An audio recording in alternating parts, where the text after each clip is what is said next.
New movies coming out in 2023, biggest film release dates including Marvel, DC, Netflix. It's a big year for sequels, like Guardians of the Galaxy, Extraction 2, John Wick, Dune and Indiana Jones. Meanwhile, Christopher Nolan and Taika Waititi are among the year's original stories. In 2023, huge movies will be everywhere. The latest blockbuster sequels and franchise movies dominate the box office, but streaming services are challenging the big screen with major stars and directors dropping new films on Netflix, Apple TV, Disney Plus and more. From Indiana Jones and John Wick to The Expendables and the Fast and Furious crew, will any of these countless sequels match the mega success of last year's Top Gun, Maverick and Avatar 2? Or will we see another word-of-mouth original hit like Everything Everywhere All at Once? These are the latest dates for your calendar as we celebrate the big films, and hopefully a few smaller ones, hitting the big screen and streaming services in 2023 and beyond. Scroll down for a chronological list of release dates. What's coming out in the coming year? Lots of familiar faces. The Saw and the Fast and Furious franchises hit their 10th entry, while Tom Cruise will be looking to repeat his Top Gun, Maverick mega success with Mission Impossible movie number 7. Look out for sequels involving John Wick, The Expendables, Ghostbusters, Creed and Kenneth Branagh's version of Hercule Poirot. Netflix is bringing back hugely popular action flick Extraction and TV detective Luther. Even Magic Mike is having one last ride. And Harrison Ford may be in his 80s, but that won't stop the 5th Indiana Jones adventure swinging into theaters. We've lost count of how many Transformers movies there are, but there's a new one in 2023. We also return to the world of The Hunger Games and Willy Wonka with new prequels. It's another big year for horror, too. After M3 Gone was a hit, the Conjuring and Insidious franchises keep rolling, while horror icons The Exorcist and The Evil Dead rise again. Speaking of sequels and franchises, of course there are a ton of superhero movies. Marvel's Ant-Man and the Wasp kick things off for the MCU, with the Guardians of the Galaxy in action for a third and possibly final time before newer heroes cross over from Disney Plus for team-up adventure The Marvels. Outside of the MCU, the much-anticipated Spider-Man, Across the Spider-Verse also drops, and we'll see another Venom-style Spider spin-off, Kraven the Hunter. Meanwhile, comic book rivals DC bring back Aquaman and The Flash, and also introduce new face Blue Beetle. It's not just comics being plundered for the big screen. This year's toy and game adaptations include Dungeons & Dragons, Super Mario Bros. And Gran Turismo. Meanwhile, Disney celebrates its 100th anniversary with the new cartoon Wish theme park-inspired Haunted Mansion and a live-action reboot of The Little Mermaid, not to mention Pixar film Elemental and an as-yet unknown film in December. Some of the year's sequels and blockbusters are at least helmed by directors we're happy to see more of, like Nia DaCosta, Steven Soderbergh, Neil Blomkamp and Paddington's Paul King. Indie horror icon Ben Wheatley directs Jason Statham punching a megashark in The Meg 2, while Greta Gerwig's Barbie and Denis Villeneuve's Dune Part 2 have viewers hyped. Zack Snyder also fills in the gap left by the lack of a Star Wars or Avatar in theaters this Christmas with Rebel Moon on Netflix. Speaking of cool filmmakers, we'll also see original films from Christopher Nolan, M. Night Shyamalan, Taika Waititi, Nicole Holofcener, Kenya Barris, Luca Guadagnino, and Adele Lim. And as ever, January's Sundance Film Festival showcases talented indie and up-and-coming filmmakers telling unique and unexpected stories. But delays are still happening. Spider-Man, Across the Spider-Verse, the Mario movie, Aquaman 2, Madam Web and The Flash have all shifted in the schedule. Tom Cruise's Mission Impossible 7 and 8 have been pushed back multiple times, while delays to Blade have reshuffled Phase 5 of the Marvel Cinematic Universe. It's been tough to keep up with all the changes, but we've got you covered on the latest US release dates for the end of 2022 and into 2023. If these dates are still in flux, we'll let you know about the latest changes as new dates are announced. And don't forget to check out our guide to 2023's TV shows. Dozens of union workers arrested on Las Vegas Strip for blocking traffic as thousands rally. Thousands of hotel workers fighting for new union contracts rallied on the Las Vegas Strip on Wednesday evening, halting rush-hour traffic before dozens were arrested for sitting in the street. The stepped-up labor unrest aimed to draw attention to negotiations with three major casino companies. Seated in two separate circles, workers in red t-shirts blocked cars in both directions for roughly 30 minutes as the sun sank in the west, casting golden rays across one of the most recognizable stretches of the Strip near the Bellagio Fountain, the Eiffel Tower replica and Caesar's Palace. Police officers with zip ties eventually started taking protesters into custody, leading them to a white police bus with flashing red and blue lights. Las Vegas police said 58 people were cited for assembling to disturb the peace, a misdemeanor. The event was peaceful, Lieutenant Mark Lorenzo said via text message. The Culinary Workers Union overwhelmingly voted last month to authorize a strike if they don't soon reach agreements with MGM Resorts International, Caesars Entertainment and Wynn Resorts. The companies did not immediately respond to emailed requests for comment Wednesday. It also comes at the same time casino workers in Michigan, including employees of the MGM Grand Detroit, are on strike. Leaders of the Culinary Workers Union said they wanted a show of force ahead of any potential strike. As the protest began, Kimberly Doppler, a cocktail server at Wynn Las Vegas since it opened in 2005, said she planned to halt traffic. "I'm hoping that the companies will listen to us and realize that we're not joking. We're ready to walk out," she said. Two visitors from Missouri, Cindy Hyatt and Michelle Shirley, watched as the rally began. They said they won't return to Las Vegas again during any potential strike by hotel workers. "The hotels are going to have to realize that they're not going to have people wanting to come to Vegas without these workers," Hyatt said. A Las Vegas strike deadline has not yet been set as the union and casino companies return to the bargaining table this week. But Ted Papageorge, the union's secretary and treasurer, told reporters this month that thousands of workers who keep the Strip's hotel casinos humming could walk off the job in the coming weeks if the latest round of negotiations aren't productive. The Culinary Union is the largest labor union in Nevada with about 60,000 members.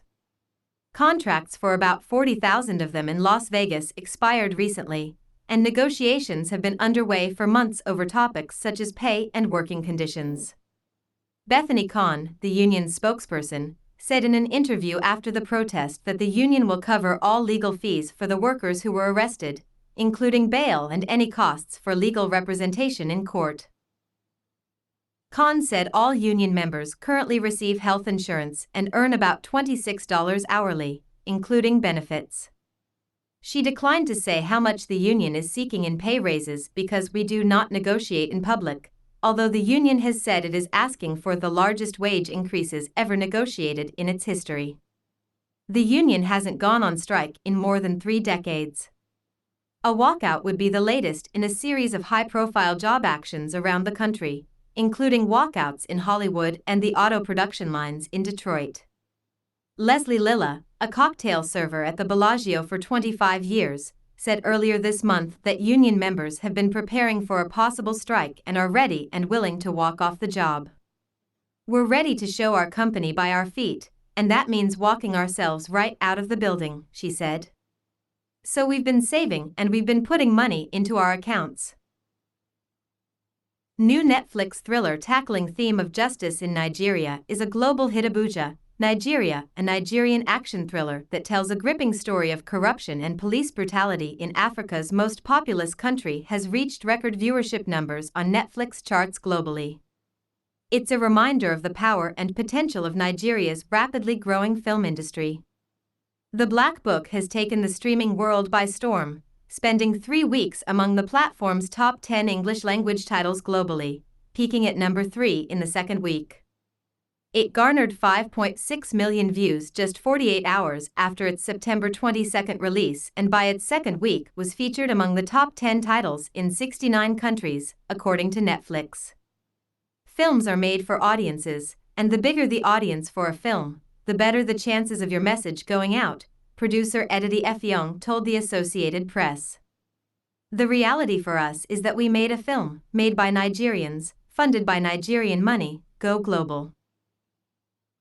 Nollywood, Nigeria's film industry, has been a global phenomenon since the 1990s when it rose to fame with such films as Living in Bondage, a thriller with Kunal Afalayans and Nikyalapo, released in 2022 and peaking at #1 on Netflix's global chart. It is the world's second-largest film industry after India based on number of productions, with an average of 2,000 movies released annually. Nollywood's latest blockbuster, The Black Book, is a $1 million movie financed with the support of a team of experts and founders in Nigeria's tech ecosystem and is Effiong's first feature film. It tells the story of Nigeria's checkered past, spanning a period of 40 years from when military regimes killed and arrested dissidents at will until the present day, when police brutality and abuse of power remain rampant. The film opens with the abduction of family members of the head of the Nigerian Oil Regulatory Agency, aided by corrupt police officers working for top politicians. To cover their tracks, the police kill a young man framed as the suspect in the kidnapping, not knowing he was the only child of a former special operative who abandoned his weapons for the pulpit. In his prime, the character of ex-officer-turned-pastor Paul Edema, played by Nigerian movie icon Richard Mofe Damaho, was known as Nigeria's most dangerous man with a past punctuated by assassinations and involvement in several coups across West Africa. Portrayed as a repentant man who has turned over a new leaf after being inspired by his favorite Bible passage 1 Corinthians 5 verse 17, Edema feels compelled to take revenge for his son's death after failing to convince authorities his son is innocent. The issue of delayed justice is not new in Nigeria. Many on Friday remembered the deadly protests of 2020 when young Nigerians demonstrating against police brutality were shot at and killed. 3 years later, rights groups say many victims of police abuse still haven't gotten justice. For Edema, justice for his son comes at a cost. One by one, he hunts down the officers behind his son's death, leading him to the army general behind the plot, coincidentally his former boss. It is a fictional narrative, but this is what Nigeria was, Effiong told the AP. He believes Nigeria is not doing a good job of teaching its history in the schools and letting young people understand how the country's past is shaping the present. A society must be changed positively by art, and so there was an orientation on our part to, through the film we are going to make, reflect on this issue of police brutality, Effiong said. While a government-commissioned panel of inquiry investigated the protest shootings in Nigeria's economic hub of Lagos in 2020, Effiong attended its meetings and provided live updates via his page on the social media platform X, formerly known as Twitter. At the same time, pre-production for the movie already had begun. "We must tell the truth in spite of the circumstances," he said. "Justice is important for everyone. The people we like and the people we do not like, especially the people we do not like," he said. Some have said the movie's plot is similar to that of the American action thriller John Wick. It is a surprising but flattering comparison that also testifies to the movie's success, Effiong said. The movie also has been lauded as signifying the potential of the film industry in Nigeria as well as across Africa. The continent's streaming on-demand video, SVOD, market is expected to boast a robust 18 million subscribers, up from 8 million this year, according to a recent report from market intelligence firm Digital TV Research. According to a Netflix spokesperson, entertainment with local stories remains the core of the platform's main objective in sub-Saharan Africa. Africa has great talent and world-class creatives, and we are committed to investing in African content and telling African stories of every kind, Netflix said in a statement. In Nigeria, the movie industry is at the point right now where the world needs to take notice, Effiong said. He said that's because The Black Book is a film by black people, black actors, black producers, black money 100%, and it's gone ahead to become a global blockbuster. Going to see Taylor Swift's Eras Tour concert film? Here's what you'll want to know. Listen, I'm a diehard Swiftie. I've analyzed her endless Easter eggs, stayed up all night for album releases, and you better believe I checked out the Eras Tour this summer. The concert was one of the most memorable experiences of my life. I made and traded friendship bracelets with fellow Swifties and sang every word to every song while I was at the show. I've even attended the Eras Tour concert film for myself, and loved reliving every second of the Eras Tour. Swift's highly anticipated concert Flick premiered in theaters earlier this month, and it smashed records. CNBC reported that it's the highest-grossing domestic concert film ever, bringing in between $95 million and $97 million. So, if you got snubbed in that Ticketmaster debacle, or if you just want to relive the magic that was the Eras Tour, I've got you covered with all the important information you'll want to know before attending. For more, here are 10 things you can do to save money on streaming, and here are the best smart TVs of 2023. What is the Eras Tour? Swift's stadium tour swept through more than a dozen U.S. cities plus Mexico City this summer. The Eras Tour is a love letter to her impressive musical career and the fans who have seen her through it. But that doesn't mean that the tour doesn't have massive public appeal. The tour is projected to gross $1 billion, including Swift's overseas tour next spring. That $1 billion is, by all accounts, a fantastic measure of Swift's power, but it doesn't even account for the thousands of fans who attended her concerts from parking lots and bridges outside of the concert venues this year. Already, Swift's journey around the U.S. has proved an economic boon to host cities. So, what is the Taylor Swift, the Eras Tour concert film? Filmed over her Los Angeles dates at the SoFi Stadium, Taylor Swift, the Eras Tour is a 2-hour, 45-minute chronicle of her hit tour. For fans who are familiar with the tour, this raises some questions as to what has been cut from the film. The concert I attended ran for about 3 hours, but by the end of the tour it was about 3.5 hours long. However, curious fans finally have their answers. The film officially premiered on October 11th, and we finally know what's been cut. Be warned, I'm going to get into some major spoilers for the concert film, so if you want to be surprised while you watch, just go ahead and skip this section. It looks like Swift has nixed 5 songs from the setlist she performed the nights she recorded the film. Entertainment Weekly reports that the songs No Body, No Crime, Long Live, Wildest Dreams, The Archer and Cardigan were all cut from the concert film. However, fans of Long Live do have some recompense. The song plays over tour bloopers and videos of fans during the credits. Of the 6 surprise songs she recorded, Swift performs these during the rotating acoustic portion of the show. The songs are Song and You're on Your Own. Kid ended up making the final cut. Fans can also expect to see shortened costume changes and transitions between Swift's different eras in the film. How long is Taylor Swift, the Eras Tour concert film in theaters?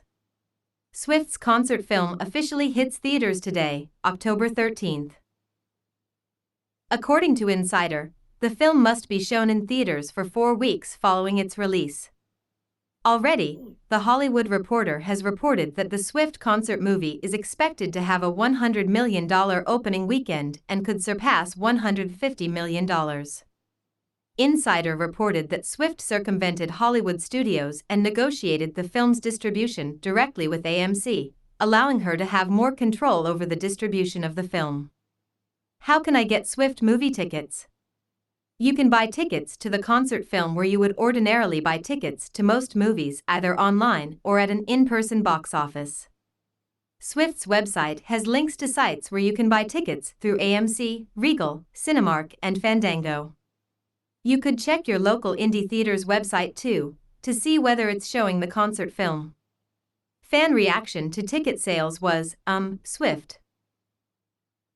Wanda Gerhardt-Fearing, Cinemark's chief marketing and content officer, told me that the company saw frenzied traffic to its website and app the moment tickets went on sale and that we are ready for Swifties to be enchanted by this concert film in the unprecedented number of auditoriums we have booked to meet demand. How much do tickets cost? Adult tickets go for $19.89, which is a nod to the year of Swift's birth and the title of her 5th studio album, 1989. Fans also know that the album 1989 is about to get the Taylor's version treatment, with the artist's re-recording of the album dropping 14 days after the film hits theaters. Seniors and children's tickets go for $13.13, a nod to Swift's lucky number. Right now, it's unclear whether subscribers to paid theater subscriptions Regal Unlimited will be able to use the deals available to them on tickets for this film, given the special pricing. In a FAQ on AMC's website, the company said that this film is excluded from the company's A-list program's reservation feature. Cinemark confirmed to CNET that members of the Cinemark Movie Club can apply all standard benefits of the membership. Can I treat this like a normal concert? While a concert film can be exciting and almost feel like a real concert, it's best practice to be respectful of other theatergoers both in your showing and in other showings at the theater.